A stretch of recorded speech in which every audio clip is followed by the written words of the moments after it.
Oh, good morning. Happy Saturday. I hope everybody's having a blessed day. I'm going to try to be as quick as possible. This is a message for my young hoopers coming up from Vallejo, California, the city where I grew up at.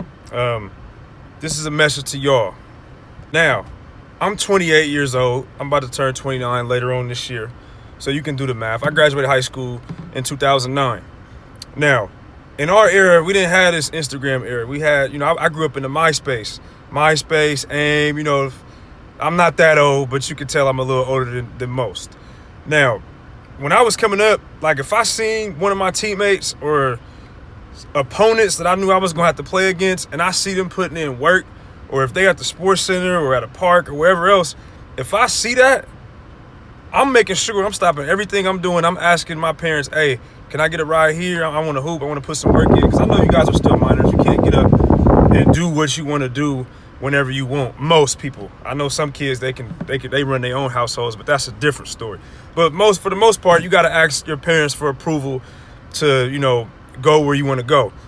And myself, if I seen one of my teammates, shout out my boy Lee, Deleon, Marcus, those are my old teammates, man. If I saw them putting in work or heard that they was hooping somewhere, I'm stopping whatever I'm doing. I'm going down there. I'm going to go hoop or work out with them because, number one, I'm a competitor. So even though these guys are on my team, I grew up, my high school team, we had 8 or 9 really good players. Like we had guys coming off the bench that easily could have started at other high schools. So it was a competition within your own team to maintain a spot or a starting spot or earn heavy minutes because, in the game, if you make a mistake on a talented team, you might get taken out the game because you got other hitters coming off that bench. So it's not like, the public schools today where it's like, you might have 3 or 4 good players and then the rest are average or maybe even be below average. It was a competition back then. So if I see my teammates working, I'm putting in work. I'm not letting none of my teammates outwork me. That was my mindset. And then even if it's my opponent, when I was in high school, we had 3 public schools. We had Vallejo, we had Hogan, and we had Bethel. If I saw cats from Hogan or Bethel at the gym or even Fairfield, because back in my day, Fairfield was a big rivalry back then. Fairfield, Rodriguez, Armio, those are big rivals to Vallejo back in the day. So if I seen those guys working, I'm going to go and put the work in so I can be ready for them. But I'm going to also call my teammates like, hey, it's about 5 or 6 Hogan cats or 5 or 6 Bethel cats up here. Hey, man, let's go down there. Let's hoop. You know what I'm saying? Things are not like that no more. And it's like now we in the middle of a pandemic. You ain't got AAU right now. You ain't got Summer League right now. You can't practice and be in the gym right now. So now if you at a park and your opponents is hooping, you want to gain an edge. It's only 2 public schools in the city right now, Vallejo and Bethel. If I'm at Vallejo High and I see a bunch of Bethel cats at the gym or at a park right now because we can't be in gyms, they at a park and they putting in work, man, it's no way I'm letting 5 or 6 Bethel cats or 5 or 6 Vallejo cats outnumber us if I'm trying to win. You know what I'm saying? Like, there has to be a level of, I got to put this work in because I want to show everybody my ability and I want to be the best possible. Now, you guys, know that my boy Rodney Cook, shout out Rodney, he coached with us, and then my cousin Taji, he works out with us. Those guys are the same age. Biggest rivals in high school, Vallejo versus Bethel. They were teammates all growing up, AAU. You can ask those 2 right now. DM them, call them, text them, ask them right now. There is no way Taji or Rodney or anybody from that era is going to let another rival school outwork them. Like, they're going to make sure they putting in the work.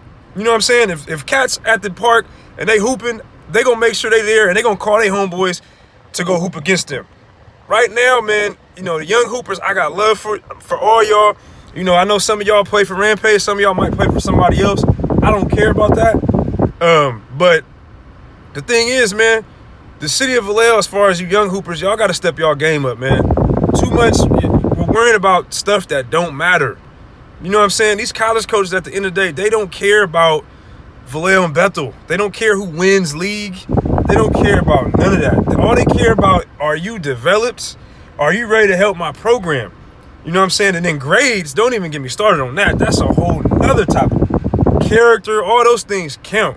But at the end of the day, we got to step our game up. We want people to come to our school and go to Vallejo and go to Bethel, but we are not setting the bar right. You know what I'm saying? Our expectations is low. It's like we only care about beating the other side of town. You know what I'm saying? And we only care about, hooping. We don't care about putting in no skill development.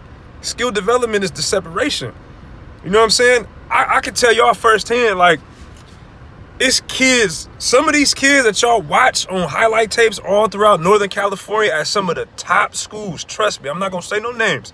Some of these kids are at the top schools in Northern California, and you don't even know that they live in Vallejo. I ain't talking about American Canyon. I'm talking about they live in the dead center of Vallejo. I know cats that play on some of the top high school programs that live on Benicia Road, that live in South Vallejo, that live in College Park. I can go on and on, and you would never even know. And the question is like, why they not going to Vallejo? Why they not going to Bethel? Our expectations is too low. These guys are trying to get to the next level. You know what I'm saying? Like, they putting in work, they trying to get somewhere. For the most part, not everybody, but for the most part, our expectations is scoring 25 on Bethel, or scoring 25 on Vallejo, or winning league. You know what I'm saying? Like, that should not be the bar, bro. The bar should be, I need to develop as much as I can to hopefully be able to play collegiate basketball if that's what I want to do. Now, if you one of those kids that's just hooping just to hoop, and you don't really care too much about playing at the next level, you just want to be a part of the experience. You want to get the experience, basically. I want to put the jersey on. I just want to do it just to say I did it. Hey, this video ain't for y'all. You know what I'm saying? Go ahead, enjoy yourself, enjoy high school sports and athletics. But if you really want to do this, most of you kids are not doing enough, man. Like, y'all gotta step it up. I want to see the city win. You know what I'm saying? I'm probably one of the few coaches that can say I've coached literally at Vallejo and Bethel. I've coached at both schools. You know what I'm saying? So everybody know where my heart is in terms of the city. But at the same time, I can't keep condoning this halfway work ethic. You know what I'm saying? It's not producing nothing. We got to produce more ready players. You know what I'm saying? Shout out St. Pat's. Those guys, I don't want to leave those guys out. Those guys are doing it right. Shout out Coach Walker, both the Walkers, Bakari Hendricks. I look up to those guys, man. I was a senior when they first took over the St. Pat's program, and I seen the change. You know what I'm saying? It took them some years. They got a state championship, and now they're consistently one of the top programs. But it's because of the standard they set and the expectation they set. They're not just worried about beating Bethel. You know what I'm saying? Or Vallejo. Their expectations is, I want to win state, and I want to produce college-ready basketball players. It's levels. You know what I'm saying? And we have to step our game up, man. We keep condoning this halfway stuff. So those of y'all see me, y'all see me work out with Vallejo kids. Y'all see me work out with kids that come from everywhere, and they come to College Park to go hoop. Don't knock them. They willing to do it. They willing to make that drive to come put this work in. Some of y'all stay literally around the corner and can't even wake up to do a morning workout. You know what I'm saying? Like, what do y'all want out of this game? You know what I'm saying? Raise the expectations, bro. It's not always about, rival cities or, you know what I'm saying? It's about putting the work in. What do you want to do? If you want to take this to the highest level, man, you got to have a pro-like work ethic. If you just working out or just hooping, not even working out, just want to play one-on-one and say I'm better than him, or he not all that, he not that good. Okay, but what work are you putting in, though? You know what I'm saying? You may think he's not that good, but are you working out at that level? Are you putting in the work like they're putting in? Are you taking care of your grades? Are you doing your clear out? Like, all this stuff count, bro. So my message to the Vallejo hoopers, the young high school hoopers, I love y'all to death. I want to see all y'all succeed, but step y'all game up, man. Put this work in. You know what I'm saying? Put the work in. Go outside, get shots up, dribble for 30 minutes, do all the stuff you got to do. So that's my message to y'all. I hope y'all have a good weekend, man. I'm out.